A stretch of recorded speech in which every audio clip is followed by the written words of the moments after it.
Mesdames et bonsoir, c'est pour nous un plaisir de vous retrouver. Bienvenue à ce journal des régions sur la télévision nationale du Bénin. Quelle est la place de l'attaque du 16 janvier 1977 dans les programmes scolaires 43 ans après?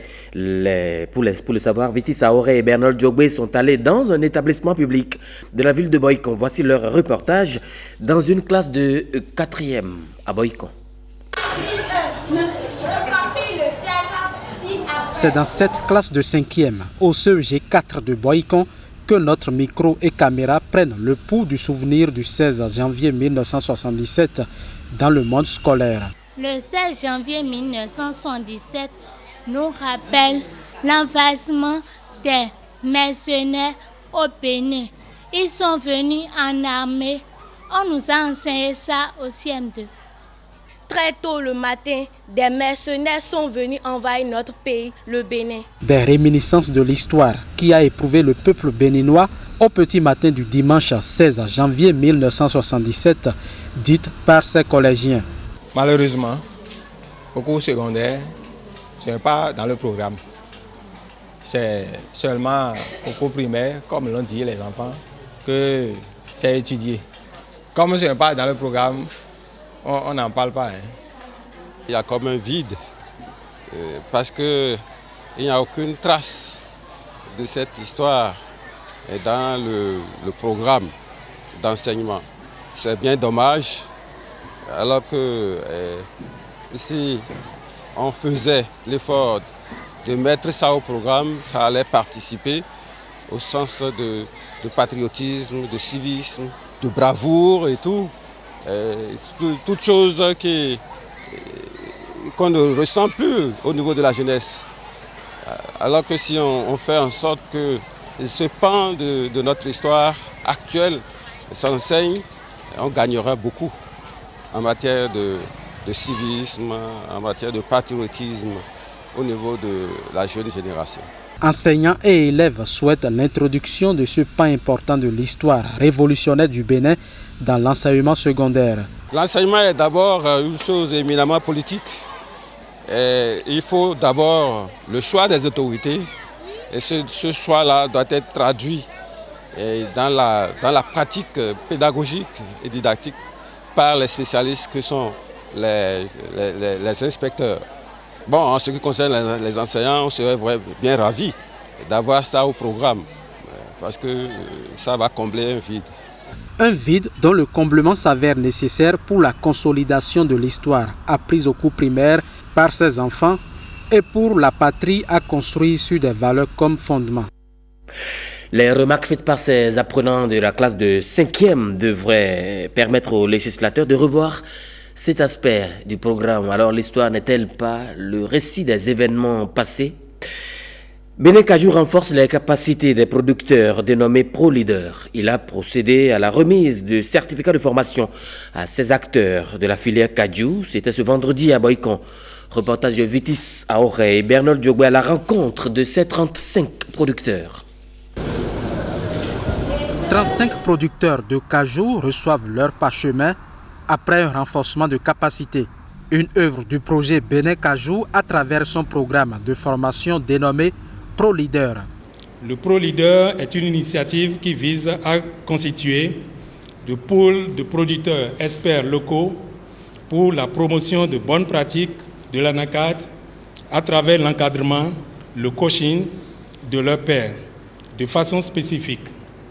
L'initiative permettra de développer les capacités des producteurs leaders à transmettre des connaissances théoriques et pratiques à d'autres producteurs. Pendant 4 mois, ces producteurs leaders ont eu droit à une formation faite de plusieurs activités pour accompagner leurs pairs à la base. Les coûts de production de l'ANACAD, le fonctionnement du marché des noix de cajou et les techniques de marketing et surtout sur la planification, la gouvernance et les aptitudes de leaders de groupe. L'intégration du genre sanctionnée par les évaluations de connaissances. Nous avons suivi 2 phases d'apprentissage en milieu réel de durée 60 jours chacune entre 2 sessions sous la supervision de coachs mis à disposition par le projet.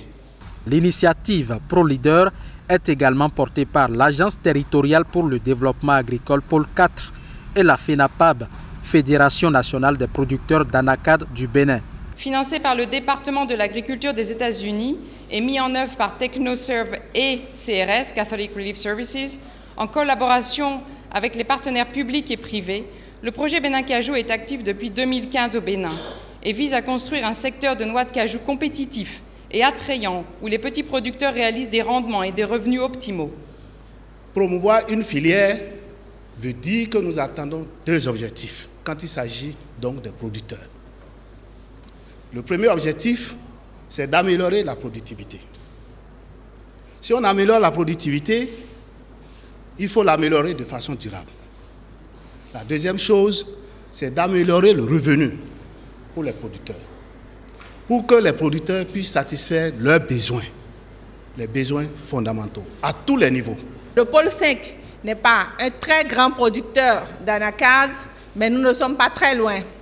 Et des actions qui sont menées, je pense que les producteurs leaders qui ont été formés contribueront énormément à pouvoir impacter la filière. Cette trentaine de producteurs constitue la deuxième promotion du projet ProLeader, une initiative qui répond au programme d'action du gouvernement dans le secteur agricole. Première conférence administrative départementale du COUFO 2020 commence avec de nouvelles orientations.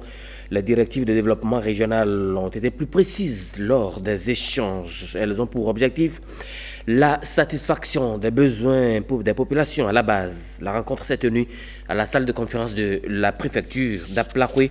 Michael Noati, Aziz Alagwe, 2020 serait ici perçu comme une année charnière.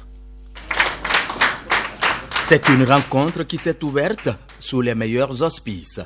Après la traditionnelle cérémonie d'échange de vœux, 2020 est perçu comme année charnière à la préfecture d'Aplakwe.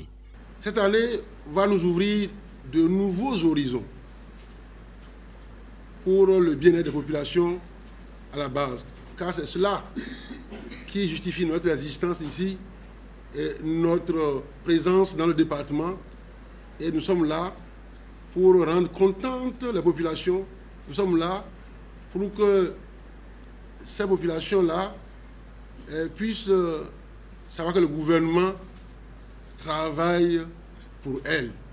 J'ai la chance d'avoir une équipe merveilleuse. Je souhaite que cela puisse se poursuivre et je suis sûr que ça va se poursuivre. La locomotive du développement devra donc aller encore plus vite, précise l'autorité préfectorale. Le taux d'exécution des plans de travail annuels écoulés et ceux à venir rassure. Il y a environ une dizaine d'activités qui sont prévues et toutes ces activités ont été exécutées. Et donc je peux vous dire tout simplement que le taux d'exécution physique est de 100%. Et en ce qui concerne le taux d'exécution financière, c'est à une hauteur de 99-82%. 2020, je crois que tout est fin prêt à notre niveau. La lutte contre l'usage du bromate de potassium, une substance cancérigène frauduleusement introduite dans le pain et autres produits de grande consommation, va être renforcée par des outils de détection spécifiques. Par le passé, nous faisions le contrôle de façon visuelle, c'est-à-dire avec nos yeux. Donc, désormais, nous avons une machine qui nous permet de détecter le bromate, quel que soit l'état dans lequel cela est utilisé. Donc c'est la bonne nouvelle pour les consommateurs de pain en général. Et ça, c'est à l'actif du gouvernement actuel. Et nous tenons donc à remercier notre ministre de tutelle et à travers elle, tout le gouvernement. Nous serons dans les boulangeries tous les jours avec notre kit. Nous serons également sur les marchés. La recherche se penche sur la question des récurrentes inondations, vue comme une opportunité de développement et non une entrave dans la basse vallée. Des travaux sont en cours afin d'apporter des solutions adéquates aux populations les plus affectées. Le tribunal de première instance de deuxième classe de Djougou ouvre dès lundi sa toute première session criminelle au titre de cette année 2020, une première dans l'histoire de cette juridiction depuis sa création en 2012. 13 dossiers sont au rôle de cette session. Tous les détails avec Lucien Maoulé Abalo au micro de Simon Villon et de Pierrette Adam aussi sur la tenue de cette première session. La première session criminelle du tribunal de première instance de deuxième classe de Djougou au titre de l'année 2020 s'ouvrira le lundi 20 janvier 2020 pour éventuellement prendre fin le vendredi 31 janvier 2020 au siège du dit tribunal. Le nombre de dossiers inscrits au rôle est arrêté à 13 et réparti comme suit. 5 dossiers de viol sur mineurs avec des infractions connexes d'enlèvement de mineurs, séquestration, grossesse précoce et complicité d'avortement dans certains cas. 3 dossiers de meurtre avec les infractions connexes d'incendie volontaire et coups et blessures volontaires dans un cas. 2 dossiers d'assassinat, 1 dossier de coup mortel, 1 dossier de pratique de charlatanisme et un dossier de faux et usage de faux en écriture publique. À l'analyse de la nature des infractions, on note que la quasi-totalité des affaires inscrites au rôle sont relatives aux crimes contre les personnes. 12 dossiers dans ce cas, avec une forte proportion des viols sur mineurs, 5 dossiers, soit 41% de l'ensemble des dossiers. Face à un tel tableau, la justice doit assumer ses responsabilités. C'est notre mission. Les audiences des sessions criminelles pour adultes étant publiques en général, les portes du tribunal sont ouvertes aux populations pour assister au déroulement de l'examen des différents dossiers, pour apprendre et comprendre. Bonne célébration de la justice à Djougou, département de Ladonga. Merci, madame, monsieur, d'avoir suivi ce journal.